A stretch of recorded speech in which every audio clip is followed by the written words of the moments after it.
think I know I love it.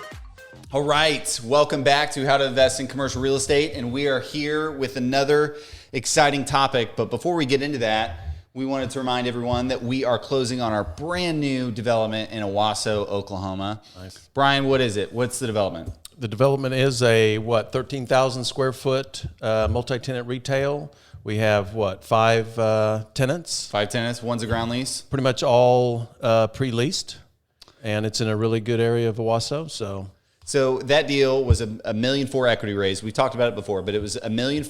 We oversubscribed in a few hours, and that money will be invested for about a year, maybe 18 months, but about a year, and it will get a 30 to a 40% return. Yeah, nice. I mean, on the low side, you're hitting 20%, and I want to remind people. You sure about that? Are you? I feel pretty good. I feel pretty good. I do too. I would say between 20 and 30 is probably the target. But anyway, how many people are investing in things that are targeting to get them 20 to 30% outside of, crypto doubling and going to the moon? Yeah. You mean going straight down? Yeah, going straight down to nowhere.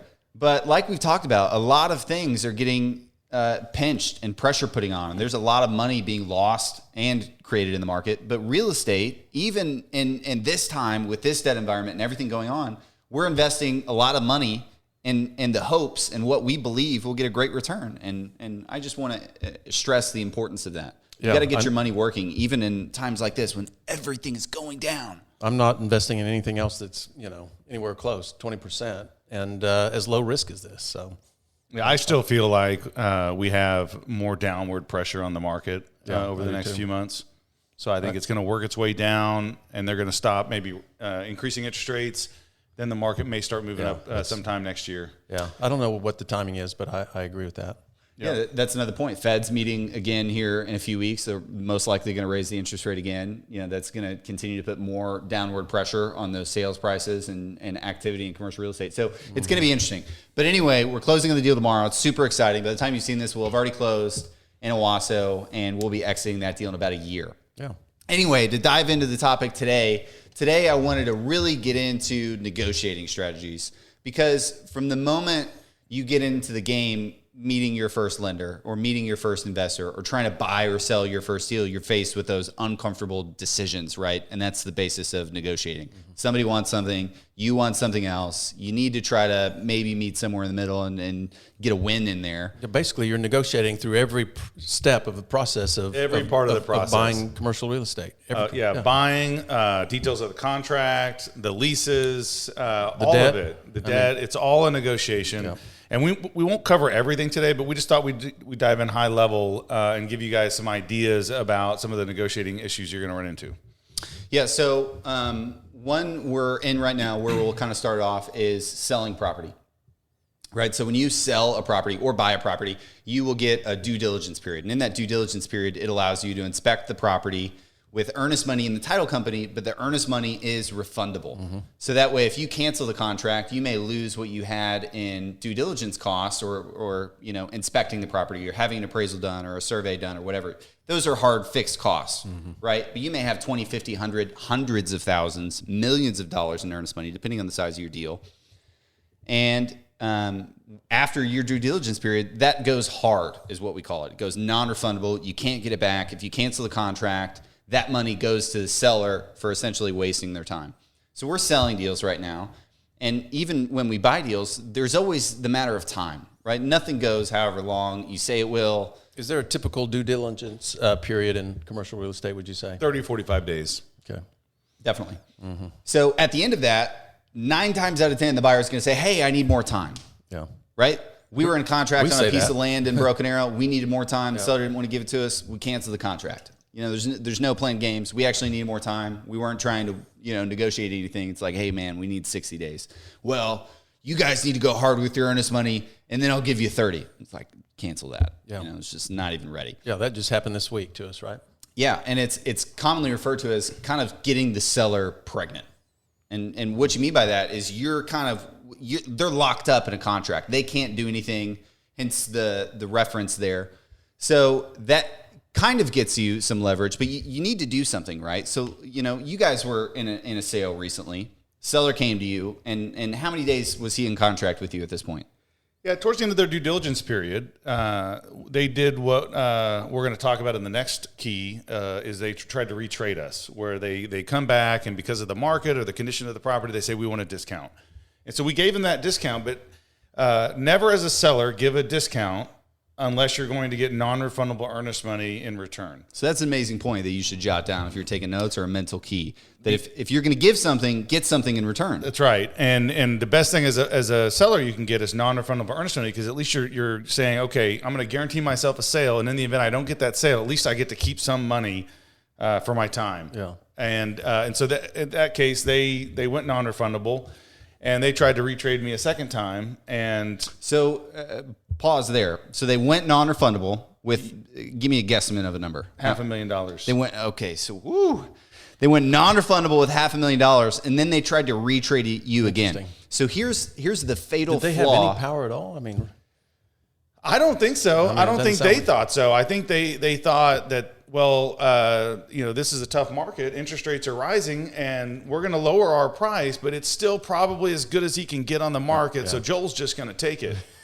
But they underestimated, how bad I wanted to sell those deals. Yeah. And I'm not going to fire sell a deal just because they want me to. I'm going to focus on getting their $500,000 if I can. Yeah. So they tried to retrade you, knowing they have no leverage. What happened then? You had $500,000 non-refundable or hard. Yeah, we tried to come up with a solution that they could buy it, but nothing they proposed made me comfortable or protected me as much as the $500,000. So at the end of the day, they didn't even, really cancel the contract. We just, it expired. And now we're going to be seeking that earnest money from the title company. Now, what's going to happen, just for education's sake, title companies don't want to get involved in a lawsuit or in a dispute between parties. So typically they're not going to release it to me, let's say, even though they can see my argument, they see they went non-refundable. They're going to put their hands up and say, hey, we want a court to tell us what to do with this money. And so if that's the case, and if the case that the buyer won't release it, then we will have to sue them. And that's the next step that we're going to have to take, is we'll have to sue them for that $500,000, and then we spend money on attorneys, and everybody gets to decide whose money it is. So to wrap up this due diligence thing, though, last week we had a similar situation. We're selling some out parcels. Yeah. And so the buyer came to us and said he needed more time. So we said, yeah, we'll give you more time. And your point about get something, if you give something, we gave them more time, but we told them to do some more earnest money, right, to give us more non-refundable. Doubled, yeah. Hard money, and they did it. And we gave them the extension, and everything's going to hopefully just go on down the road, and we're going to sell it. Yeah, and there's no reason to not get something in return, because you have something they want, right? Something they agreed to buy, something that held value for them financially or whatever reason. They've already spent money. They've already spent tons of time. They're at the end of a month or 45 days wasting their money and time, also a little bit of your time. And when they get to the end and they need an extension, if they're willing to give you non-refundable earnest money, you know you're getting that money or a deal closed. So you want that. You have to have that. There's no reason as a seller. I mean, there is a reason. Not great ones. As a seller, where you should give them more time in exchange for nothing. Yeah. Right? The seller of our Broken Arrow land deal was the exact same way. We didn't have a lot of stuff. We tried for 60 days and we were working on this development plan. We asked for more time up front. They didn't give it to us. We told them it would take longer. They didn't listen. And here we are asking for the extension we knew we would need. Yeah. And here they are saying no. And I don't fault them. That's why I didn't get into this big argument with the seller on anything. I was like, hey, we'll cancel this and I'll come back to you when I have more information. Yeah. And that's what a seller should do. He should have I would have done the exact same thing that seller told you guys to do, is pound sand. Because if they give you an extension, the seller doesn't have any more information about whether you're going to close or not. It's like a poker hand, right? When you check, you're not gaining information. But if you bet, now you're gaining information. Do they fold? Do they raise? Yeah. And so he's calling your bluff, and he's saying, hey, it's non-refundable earnest money or you're out. And that way you make a decision, and he knows where you stand now, and he knows if you come back to him later, that now he has an interested party. So it was the right move for him to make. Yeah, and again, just to explore that further, if we had spent $10, $20, $30, $50,000 on surveys and soft costs and architectural documents, I may have been more willing to go non-refundable with $5,000, $10,000, $20,000. Yeah. But I didn't spend a penny. Everyone had been working for free for the promise of getting the job later. So the land was definitely not going to be the first penny I spent on the deal. Yeah. Anyway, you brought up something super important, information, right? And I think Brian brought this up earlier. When you're negotiating, the more you know about who you're negotiating with or what you're negotiating about or their motivation behind it, that's one of the first questions we ask sellers on the phone is, hey, why is this person selling the property? Or the broker will ask us, hey, who are you guys and why are you buying this property? You want to find out information so you know how to negotiate. Information is power in this game. Information is leverage. And really, leverage is how you win in negotiating. But you don't know how much leverage you have unless you know what's happening behind the scenes.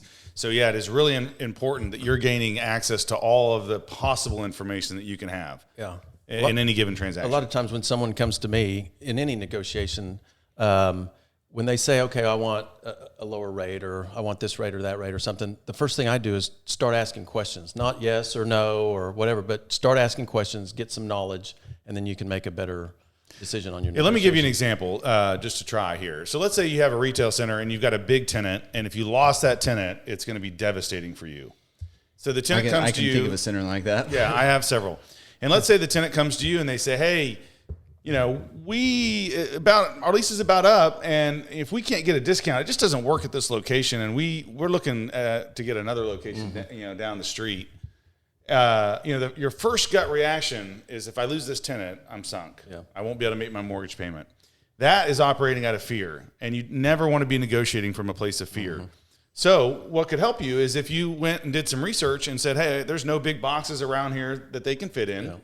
They can't build because a new build's going to cost them double the rent they're paying you. How does their rent compare to other let's say gyms or a big box type we have a Dollar centers. Tree that's that way in Georgia, right? Yeah. That Dollar Tree's rent is nothing, and there's no way they're going anywhere in the trade area to get that rent. There's just no way. And so all of that, then you begin, that knowledge gives you power and leverage in that negotiation, and I've used it before. And so then I come to the conclusion that, look, they're profitable. Let's say they gave me their financials or something.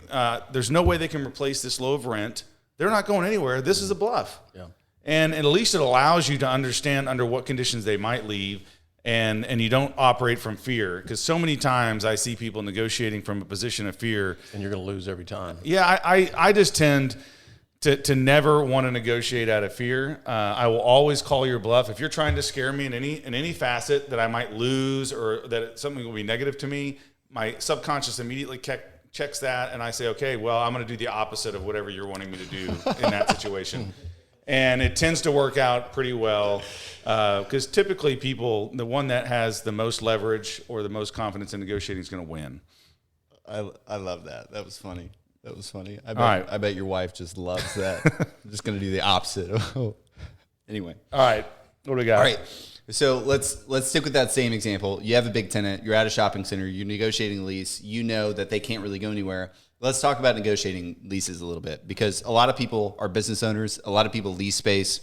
There's a ton of leasing going on. Some people own space and they're going to be doing lease renewals. Again, you're diving back into information. You want to know as much as you can about the tenant. You want to look up the data. You want to talk to your property manager. Hey, how's my tenant doing? If they're a restaurant, you want to go in there for lunch, on a busy day. And if they're dead, that should tell you something. If they're slammed and you have to wait in line, that should tell you something. Again, information is power. Okay, hey, they're not paying me any of this money. They're killing it. I've got to get a rent increase, right? And that brings up another point as well. An amazing book about negotiating is written by this guy, Chris Voss, Never Split the Difference. I know we've read it. Was that the guy that used to be like CIA or something? FBI negotiator. Okay. He literally wrote the book, the FBI manual on FBI hostage negotiating. It's a great book, and it's kind of like a thriller, because he relates with the lease. You need to have a win-win, right? Because I'm a tenant. We're all tenants. We all need something, right? I need more rent. The tenant needs different things, and they're going to tell you. You just have to listen to them. So, like, rule number one in negotiations is active listening, because they're going to tell you what they need, and you need to be able to say yes. Yeah. And you need to be able to clearly articulate what you need, and you need them to say yes. Mm-hmm. So you've got to be able to carry that conversation and listen. Yeah. So you have to listen. Hey, Mr. Let's use a dry cleaner. Your lease is expiring. We need another 60-month lease, and then they're going to start complaining immediately because that's what people do. Oh, this place sucks. My heater is breaking down. The curb is, there's all these problems. I need dedicated parking spots. The guy next door to me stinks. He never throws out his trash. There's these lists of concerns, and you need to be taking notes. You need to be writing all of them down because you need to fix them. And those are the wins that's going to get you your win. Yeah. Right? Because our win is we need a better rate. This guy's got a list of complaints. 9 times out of 10, the complaint is never how much rent he's paying. I find that interesting, especially in lease negotiations. It's never, hey, I'm paying too much rent. There's always something wrong. Yeah, trash. Sometimes it's the rent, but they will always bring up issues. So you fix those issues. You send a letter to the next door neighbor, tell him to take out his trash. You fix the curb. You have an HVAC guy go up and you're like, hey, I listed all of these things. I had a tenant tell me you want a smoking section in the property. A bench and a little cigarette butt thing made the guy happy. He was happy about that, and he gave me the rent I needed because his employees wouldn't smoke in front of his door. So it's little things like that get you a win-win and get you the rent you want. Mm-hmm. I want to clarify something about a win-win. Win-win does not mean that they're winning. Win-win solutions means that they're getting what they want while you get what you want. Right. It's not about what they want or I won. It's really what do you want out of the negotiation. Mm-hmm. And how do you get what you want by at least opening your mind to the possibility of, okay, how can I get them something they want and still get what I want? Or maybe think they're winning, and maybe they are in their eyes. So. Yeah, that's right. So you should always approach, even being a cutthroat negotiator, approaching the situation from how do I get this person what they want and being creative in doing that can help you win more often in a negotiation. Yeah, it's hard to negotiate when on your side you're just saying no, pay it. I'm not going to do anything for you. If you act like you're working with them and you actually really are working with them, then they're much more agreeable and the negotiations are going to go better. Yeah, for sure. Probably be in your favor. And specifically in retail, I love it because they'll complain, and that was mean. Okay. They'll complain about everything wrong, right? But then they'll complain about the triple nets. It's like, you can't have it both ways, man. You want me to fix everything, you need to pay more, not less. Yeah. Right? So let's break that down. The concrete repairs in front of your space are $8,000. Are you paying for that or am I paying for that? Mm-hmm. We're both paying for that. Yeah. If you paid nothing, I couldn't pay for that. It would be a dump, right? So do you want... Great. Son of a... Yeah. Anyway, you got to get a win-win on the lease. You got to learn how to negotiate your leases. And here's one on the leases: is set expectations. I know I interrupted you. You're fine. But let's say a tenant's at $14, and you're thinking you want to get them to, $15. Send them the renewal at $18. Right? Crush their spirit right there in the beginning, and then when you back off that $18 when they complain to $15, they're like, "Man, he really worked with me." Yeah, right. Called anchoring. Good point. Okay, so you'd know if you read the book. It's a lot of little things like that. Well, you have to. It's like playing poker or chess, even where you're setting up a couple of moves ahead of time. Yeah. You're thinking, okay, how do I get them to my number? What's the best way to get them to my number? And it's about managing their expectations. Yeah. Maybe figuring out a way to meet some of their needs that they've expressed they're unhappy with. But you got to be 2 steps ahead of whoever you're negotiating with. You can't just put 15 out there because then that's the number they're going to negotiate off of. Now, if they're negotiating off of 18, then or you're negotiating whoever, then it's much easier to get the 15 you want. Also, it's like raising in poker. It's once you hit that 18 button, you get to find out where they are. If they say, okay, 17, you've already won. You're ahead of where you thought you wanted to be. Or if they say, hey, we're out of here.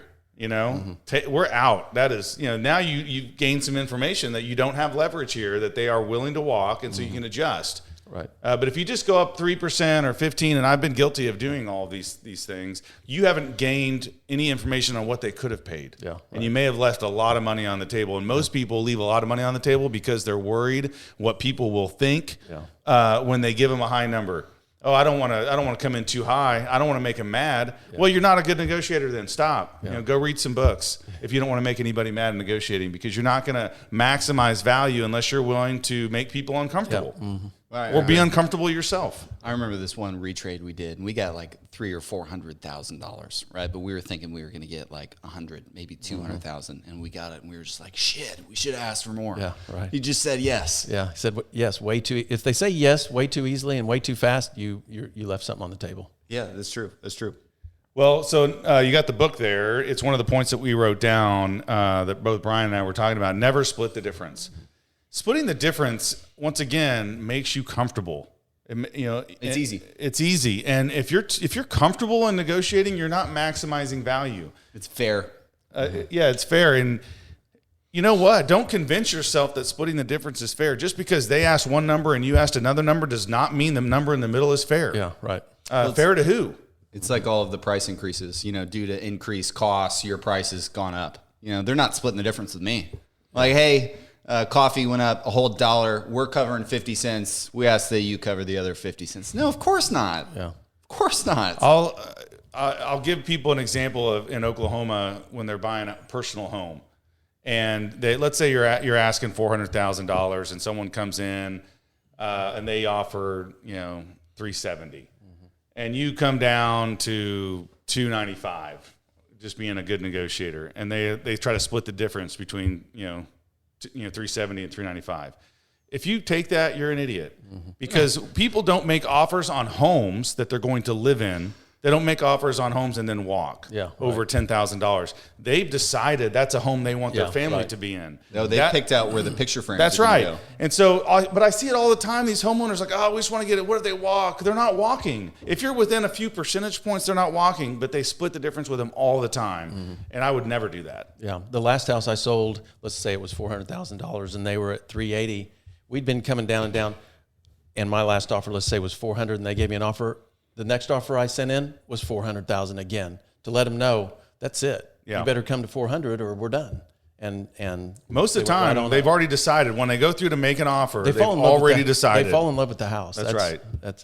I wish I was buying houses when you guys were. When I bought a house, it was listed at $400,000, and we went in at $405,000. Yeah, this is a little bit different market lately. Braden's not such a good negotiator. His house was $400,000 and he paid $405,000. Yeah, don't even listen to him. He's lucky he has us. I know. Okay. Next point, which we use all the time, you should be using all the time, to maintain your relationships, right? Like we talked about a win-win. We talked about people feeling like they have a win, feeling like they have a good connection. But sometimes there's got to be a bad guy, at the end of the day. Hey, we need what we need. The property needs what it needs. Your lease needs what it needs. So good cop, bad cop, right? So if you've got a property manager, the property manager is always the good cop. Yeah, right. Let's just clarify that. And we talked about that in the previous episode about lease negotiations more specifically. But the property manager is their best friend. Like, yeah, this landlord, I've told him this grease trap needs to be cleaned out. I don't know why he's not doing it or whatever it is. Somebody's got to be there to, hey, I empathize with you. I hear you. You just need, 25 basis points on this. Let me go to him. We'll talk it out. Yeah. And then you come back. Yeah, you probably didn't even call anybody. You probably didn't talk to anybody. Yeah, I don't know. I tried to tell him we can do 5 basis points, or we can split that cost with you. Or, man, the lease is just, it says the opposite. And, at the end of the day, this is what we both agree to. Or the lease is the bad cop. The good cop can be like, hey, the owner, he's got another couple tenants that he said he's got lined up. I'd really like you to stay. Yeah. It's all the pieces of information that the good cop can drop and not have it be confrontational. Yeah, right. And then they can also get an honest reaction from whoever they're negotiating with.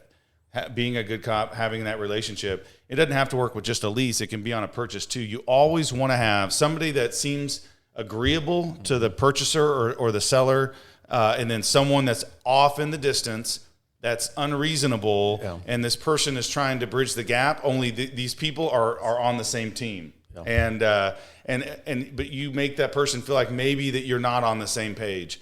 That it's such an effective negotiating strategy. I don't know what you're saying behind my back. I was just saying, if there's a good cop and a bad cop, you're probably the bad cop. Is all I was saying. It just depends. I've been the good cop before, maybe once, but it's always good to have both. And it doesn't even necessarily need to be someone that you're business partners with. We've done this, and people can say that it's attorneys, accountants. I mean, it's unethical, but if I'm making an offer on something, I can have you send in another offer that's lower than my offer just to soften them up for when my offer comes in. It doesn't look as bad as your offer. Right. There's a lot of tricks that we pull, and hey, I can offer whatever I want, and so can you, and so they don't have to take it. But psychologically, if they get a bunch of low offers, and my offer's up here, even though my offer's really low, it allows them to look at it in a different light. Yeah, and it's just all these tricks to help you maximize value for you and your company versus handing them the value. Funny story. We were bidding on a property. It was a property I really wanted. And we were super close with another group, and they did a best and final. And somehow, some way, I was able to find out who the other group was. And I remember coming back to Joel and Vic at the time, and I'm like, hey, why don't we just call this other group and see where they're at? You know, we can probably get a better deal. Nobody else is bidding on it. We'll both drop our prices, and then we'll just split the deal in half. You know, we have half of the same deal we wanted. It's economically the same thing, just half, right? And we ended up doing that. We went with the other group and both dropped out and formed this new company and offered in that one company.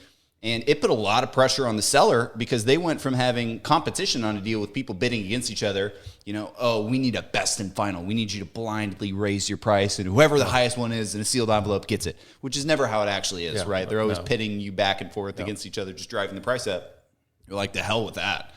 We didn't end up and get the deal then.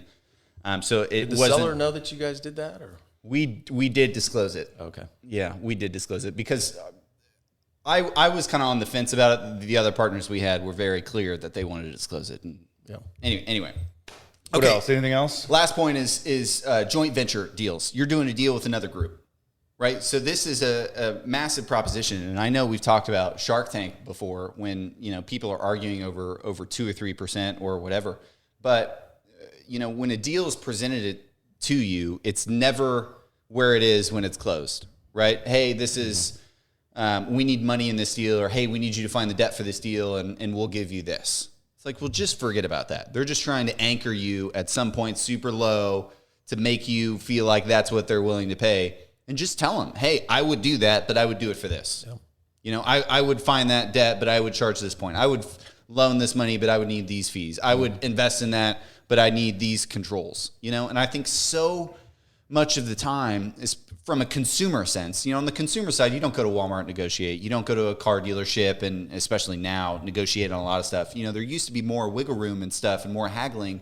But as a regular consumer, you don't do a lot of negotiating. You don't negotiate with your electric provider, utilities, or more. Like, you rarely do anything. That's why people are so bad and just splitting the difference, because they don't know. But in these joint venture deals, or when you're doing any sort of partnership with somebody else, right? And we've done a lot of them. Real estate inherently is a new partnership. Every single deal, sometimes it's 2 deals, whatever.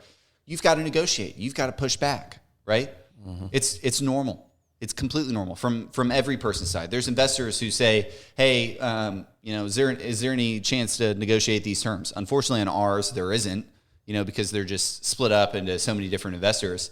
But if one investor came to me and they said, hey, I'll take the whole thing, I may change that split a little bit. Right. It's a little easier on my end. The value proposition has changed a little bit. Mm-hmm.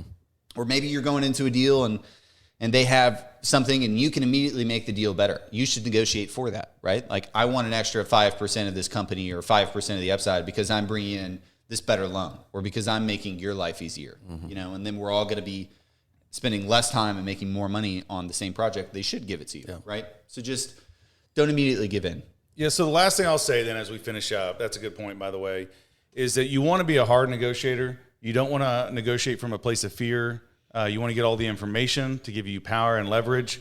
But at the end of the day, you also don't want to negotiate yourself out of every deal. And some people are master negotiators and they never give in and they never buy anything. Yeah. And so you don't have to get rich on every single deal or every single partnership. You want to maximize value, but the more deals you do and the more people you do it with, the more successful you're going to be. So at the end of the day, I think the biggest takeaway is win-win, is try to be effective in getting what you want and allowing other people involved in the transaction to get what they want. And the more deals you do, the richer you'll get. I would say we've all heard you've made your money on the buy. I think that's just in all of these examples. Yeah. You should know the deal and you should negotiate your money and your profit up front. I mean, it's got to be up front. It's never at the end. It's never, oh, we made all this money. Actually, I need more of that. Like, well, pound sand. Yeah, right. Anyway, thanks for watching the show. Thanks for tuning in, listening, liking, subscribing, sharing. If you haven't already, don't forget to go to the website, howtoinvestinCRE.tv, the CriterionFund.com, PrecisionEquity.com. All of those, you can sign up for our investor list. We're regularly sending out deals. They're regularly selling out insanely fast, so you have to answer those emails fast. But I would imagine we'll do at least another one, hopefully 2, maybe even 3 before the end of the year. Hope so. But Checks are out in a little over a month. Checks are out a little over a month. We're going to send another, almost $1 million? We're going to send it out. Anyway, thanks for tuning in. We'll see you next, guys. Or we will see you next week on how to invest in commercial real estate. Cheers.